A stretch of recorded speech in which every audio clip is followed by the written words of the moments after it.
right, everyone, are you ready? I'm excited for this week.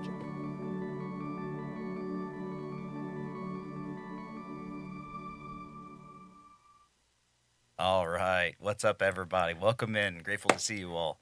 Welcome to Clear Start Mondays. I'm John Hehman, a mental performance coach, and tonight, your host. Over the past few weeks, we've been doing something together, something very powerful. We connected with the quiet, steady part of ourselves underneath all of our patterns. We learned the difference between judgment and discernment. We explored curiosity with honest intent. We learned that the residue test, we learned about it and what it feels like in our bodies, and how to notice when we're in reaction versus response. So tonight we're going to go somewhere that might hit a bit closer to home than any of those. Because in this last week, some of you probably caught a reaction. You know, you've been practicing this, you've been working on it, and it's showing up. And instead of going, oh, there it is, you went, why am I still doing this? And that's the trap. That's what we're covering tonight. You take a tool that's supposed to help you, and you turn it into another way to be hard on yourself. You catch the reaction, and then you react to the reaction. And now you've got 2 layers of residue instead of 1, right? So this is what we're covering tonight. Tonight is about that second layer and why self-compassion isn't soft. We're going to learn how we talk about ourselves, talk to ourselves, and it's the thing that makes everything else that we've been building actually work. So with that said, let's go ahead and get into our meditation, friends. I'm excited. Let's begin our sensation grounding practice. I want to invite you to sit up straight and keep your head facing forward with your shoulders back and chest open. Place your feet flat on the floor. I want to invite you to get comfy and close your eyes.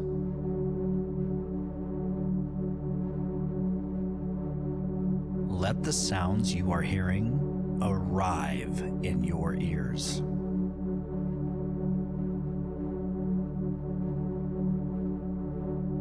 Notice your feet on the ground.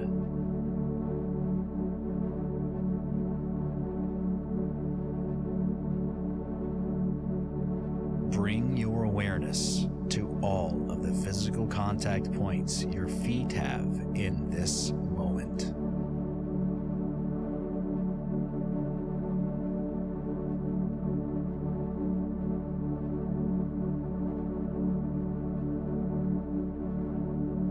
Take 3 breaths that are deeper than normal and gently begin to let your thoughts go while staying focused on the tones you hear.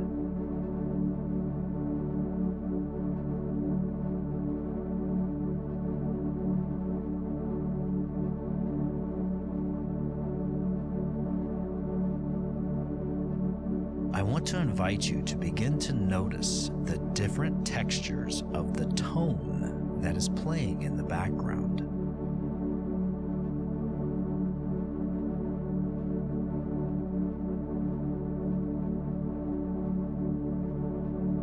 Does the tone feel hot or cold?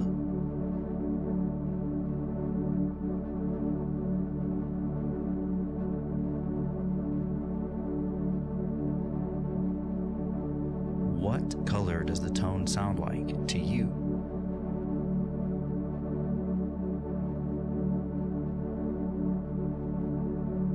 We are just listening with curious intent to the sounds, while gently letting our thoughts pass us by.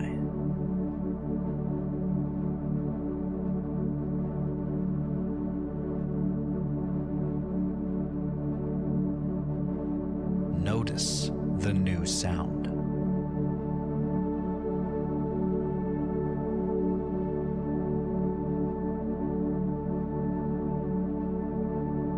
Place your full focused attention on this new sound.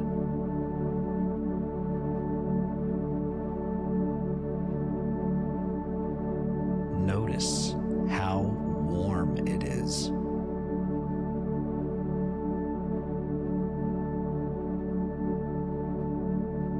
Notice how reassuring this new sound is.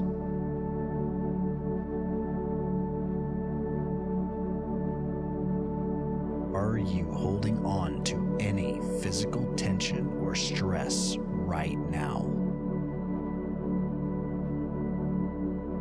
Visualize the air you've taken in flowing into any tension spots you may have in your body.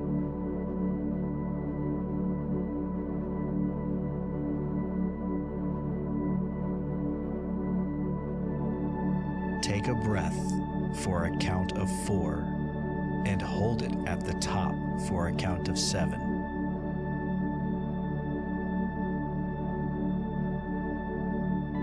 As you exhale this breath, breathe out of your mouth for a count of 8. During this exhale, imagine your physical tension is leaving your body with your breath.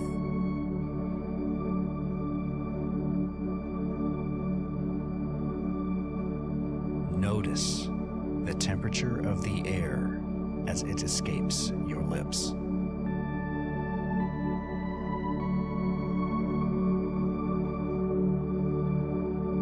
Bring your focused awareness to your breath.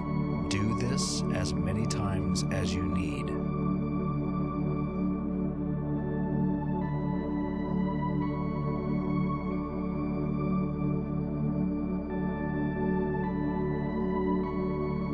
With your eyes closed, imagine you are a cat and your thoughts are like a mouse coming out of a mouse hole.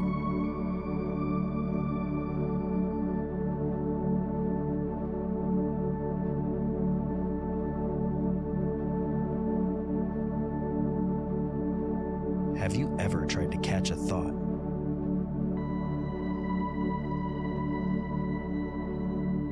Can you catch the next one?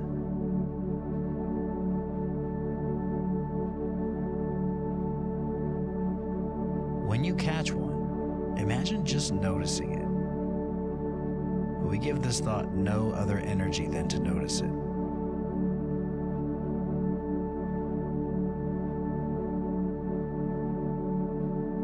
We are just a cat, pawing at thoughts coming out of the mouse hole.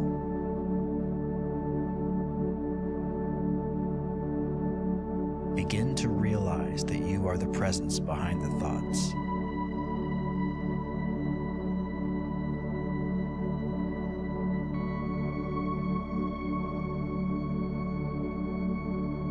Do you need to chase the mouse?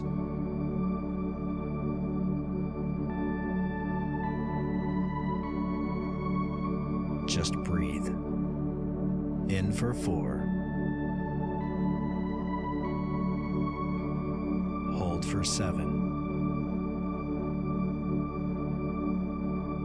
Out of your mouth for 8.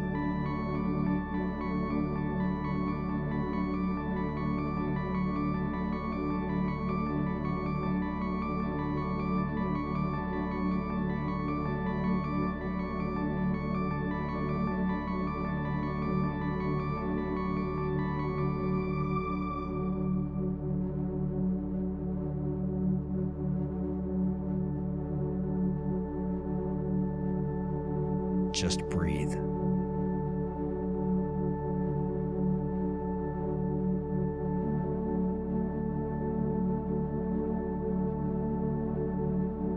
In for 4. Hold for 7.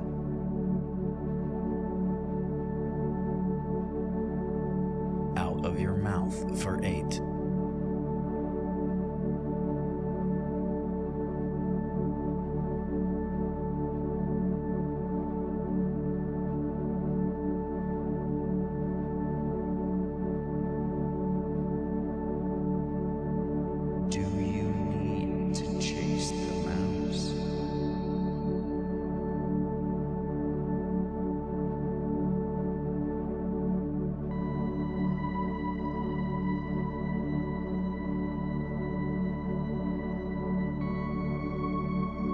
Gently let your thoughts go.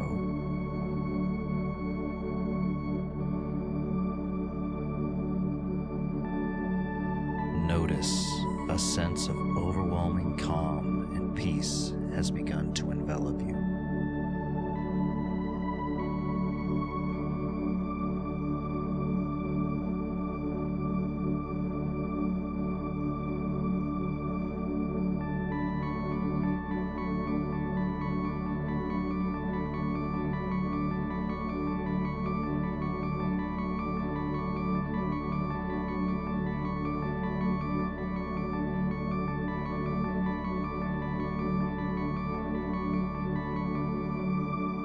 You are welcome to open your eyes and return to the room. Friends, I absolutely love that still to this day. Super peaceful, super grateful. So if this isn't your first Clear Start Mondays, you've been doing real work in this room. You've been able to feel the difference between a reaction and a response. You know what the residue feels like, and you've started catching yourself in real time. And some of you went home this last week and caught that reaction. Maybe Tuesday, maybe Thursday morning. And the moment you caught it, a second voice showed up. Not the reaction, not the fast one, but a different one. The one that said, you should know better by now. The one that said, I've been working on this and I'm still doing it. The one that took a moment of awareness and turned it into evidence against you. That voice feels like accountability. It feels like you're holding yourself to a standard, right? But think about what it's actually doing. You just caught yourself mid-pattern. That's growth. That's your sage paying attention. And the very next thing that happened was a voice came in and punished you for not being further along. That is not accountability. That's self-criticism disguised as discipline. And it leaves its own residue. So tonight we're going to look at how you actually talk to yourself when you fall short. Because that conversation matters more than most of us realize.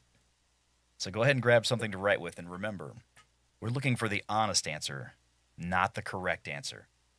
The more honest you are with yourself, the further this journey will take you. Think about a moment recently where you didn't show up the way you wanted to. A conversation that went sideways, a reaction you wish you'd caught sooner, a commitment you didn't follow through on, something where you fell short of your own standard. Now, I don't want you to write about what happened. I want you to write about what you said about what happened. What were the exact words that you said to yourself? Not the summary, the actual things you said to yourself in the minutes and hours after. Was it something like, I always do this? Or was it, I should be past this by now? Or was it, what's wrong with me? How long did you carry that feeling? How long did it last? Did it take a day? Are you still sitting in it right now? And here's what I want you to really notice. Did that second voice help? Did anything it said make you more likely to do it better next time? Or did it just make you feel smaller? Write about what you actually said to yourself and be honest. I believe in you. Let's put a 3, you know what? We'll put a 5-minute timer up for this one. And I'll read it again. All right. Think about a moment recently where you didn't show up the way you wanted to, in a conversation that went sideways, or a reaction you wish you'd caught sooner. Maybe it's a commitment you didn't follow through on, or somewhere that you fell short of your own standard. It's okay, but I don't want you to write about what happened. I want you to write about what you said to yourself about what happened. What were the exact words? The actual things that you said to yourself in response.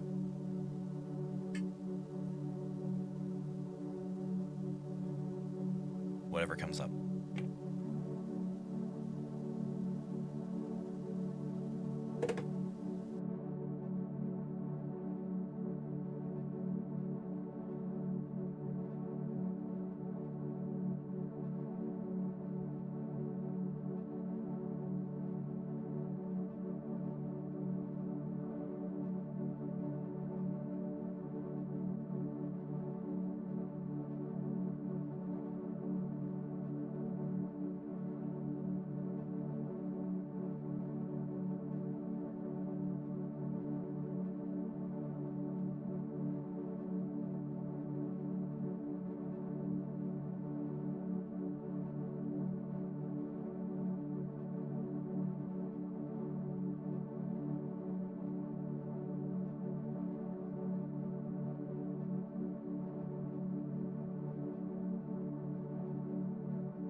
got about a minute and a half to go here, friends.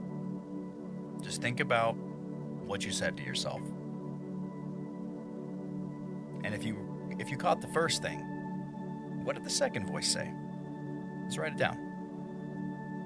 Just over a minute to go here.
Very good. So, question 2. I'm not going to lie to you. You might find this part uncomfortable. Think about someone you love, your partner, your parents, your child, your best friend, someone whose pain that you take seriously. Now, imagine that they came to you carrying exactly what you wrote in question 1. Same situation, same mistake, same falling short. And they told you what they've been saying to themselves about it. What would you say to them? Would you tell them that they should be further along? Would you tell them that something is wrong with them? Would you say, you always do this? Or would you be kind? Would you tell them that falling short doesn't mean that they're failing? That catching it at all is the part that matters? That one moment doesn't erase the work that they've been doing and the effort that they've put in? You already know what you'd say. You don't even have to think about it. The compassion would probably be automatic. So here's my question. Why won't you say it to yourself? What is it about you that doesn't qualify for the same kindness that you give away to everyone else without thinking? Write about that. Where's the gap? And what would it actually sound like to talk to yourself the way that you would talk to your best friend? I'm going to put another 5 minutes up here. It's a good question.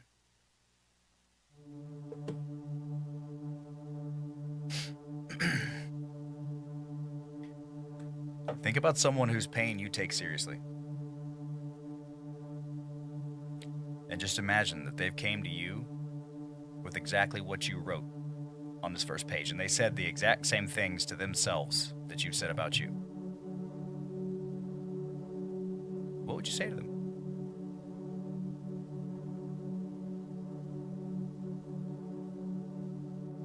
And why won't you say it to yourself? Where's the gap? What would it actually sound like to talk to yourself the way that you talk to someone that you care about?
Just over a minute to go here, friends.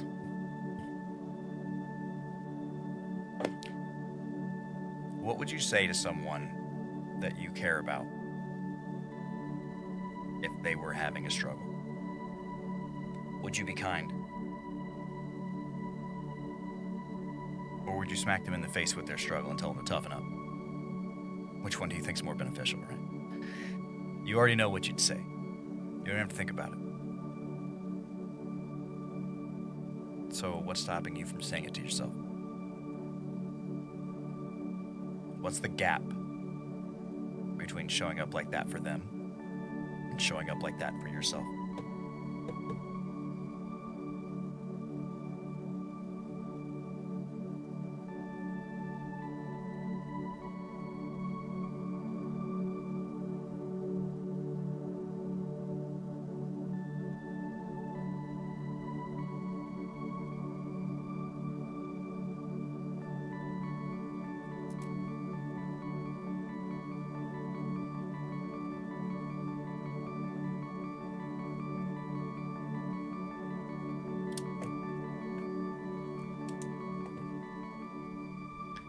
I had to get one at the buzzer there. I just had a thought. I had to write it down. All right, question 3.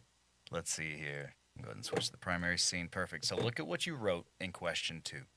And I appreciate everyone in this room for being brave. Everyone who's listening to my voice right now and who just followed this instructions, thank you for being brave. I see you.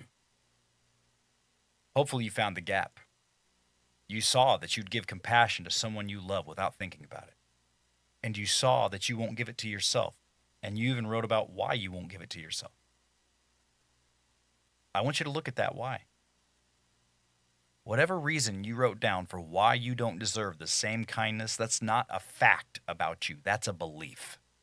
And at some point, you agreed to it. Maybe someone handed it to you. Maybe you built it yourself after something went wrong. Maybe you've been carrying it since you were a kid and it's been part of you for so long that it feels like it's your own skin, but it is not. It's an internal agreement. And agreements can be renegotiated. So here's what I want you to sit with for this question. That voice that shows up after you fall short, the one that tells you that you should be further along, that you should know better, that everyone else has this figured out, that voice is enforcing an agreement you didn't know you could challenge. So what happens when you challenge it? Not once, not as an exercise in this room, but this week when it shows up and it tells you that you're not enough, that you should be this, that you should do that, that this, that. What does it sound like to disagree with that voice? What words do you use? What does the sage in you say back? Write that down because that's your move this week. We're not going to catch the reaction. If you've been here, you already know how to do this. If this is your first time, please, the material's here. Love for you to join us. You already know how to catch this. This week is about what you say to yourself after you catch it. So, what does it sound like to disagree with this voice? What words do you use? What does the sage in you say back? I'm going to put 3 minutes up for this one.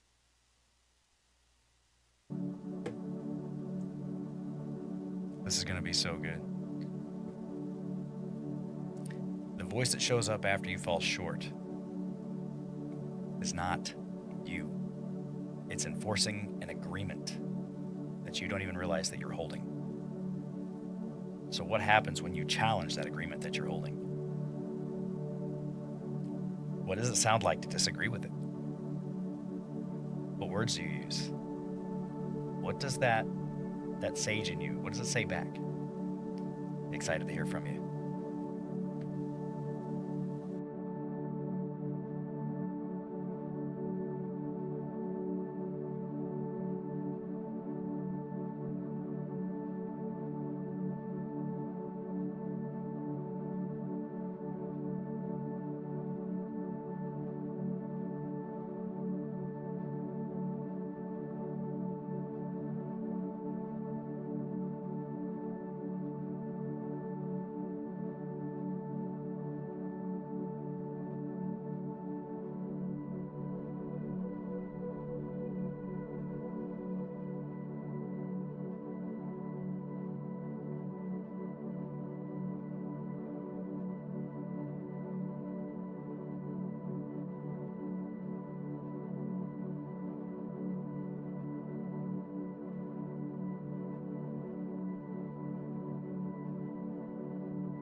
Here's what I need you to hear.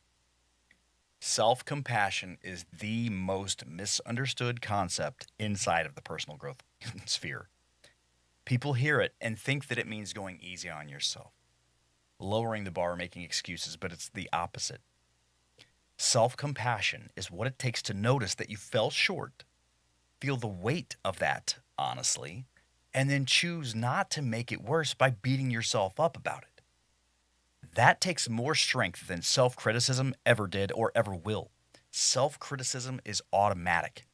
It is the easy path. It fires fast and it feels productive and it doesn't actually require anything from you except your willing participation in your own suffering. Self-compassion requires you to stop, to feel what happened without adding a story on top of it. To say, I reacted, I noticed, and that's enough for right now. That's not soft. That's the hardest thing most people will ever practice because it means sitting with your own imperfections without trying to punish it. We've been trained to do that. And every time you choose compassion over criticism toward yourself, that sage in you gets a little bit more room, a little bit more trust in you, a little bit more steady. That voice gets just a little bit louder. And not because you performed it perfectly, but because you treated yourself like someone worth being patient with, and you are doing the work. That's the practice. Not perfection, but kindness after imperfection. Your anchor phrase is still the biggest change is now. This week, it points at a very specific moment. The moment that you catch yourself reacting. It has been the goal up until now. Our new goal, starting from here on out, is the moment right after you catch yourself. Because that's the moment where you have a choice. Punish yourself or be honest with yourself without the punishment. The moment the old agreement shows up, you already know what to say back. And that's the biggest change, not the reaction. The reaction has already happened. You can't undo it. But what you say to yourself in the next 30 seconds, that's yours. That's the choice. The biggest change is now. It doesn't mean to be perfect right now. It means be kind to yourself right now in this moment when it's the hardest. When that old voice is the loudest, when everything in you wants to go to that familiar place of, I should be better than this. You are better than this. And that's why you've noticed that the biggest change is now. Tonight, you looked at something that most people never examine. You looked at the way you talk to yourself after you fall short. And you noticed that second reaction that disguises itself as accountability and what it would look like to meet yourself with the same kindness that you'd give to anyone else. You asked yourself why you don't qualify for that kindness. And you sat with the possibility that catching yourself was always the whole point. That's not small work. That's the foundation for everything else. That's what we're building on. So I'm championing every single person who can hear me. You are one step closer to being who you actually are without all this noise, without all the habits, without all of this terrible stuff we've been imprinted with, 1 week at a time, one honest question at a time. Thank you for being here. Clear Start Mondays is here every Monday at 6. The same room, same format, but we're doing new stuff, as you've noticed.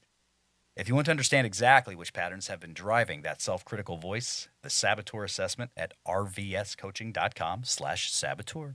We'll map them for you. It's free. It takes about 5 minutes, and then you can connect with me, and I will walk you through a debrief of your results for no charge. You're also welcome to email me if you have any questions at john@rvscoaching.com. And with that, I believe in you, and I'll see you next Monday. The biggest change is now, my friends. You get to choose. Is it right now, or is it when you're ready?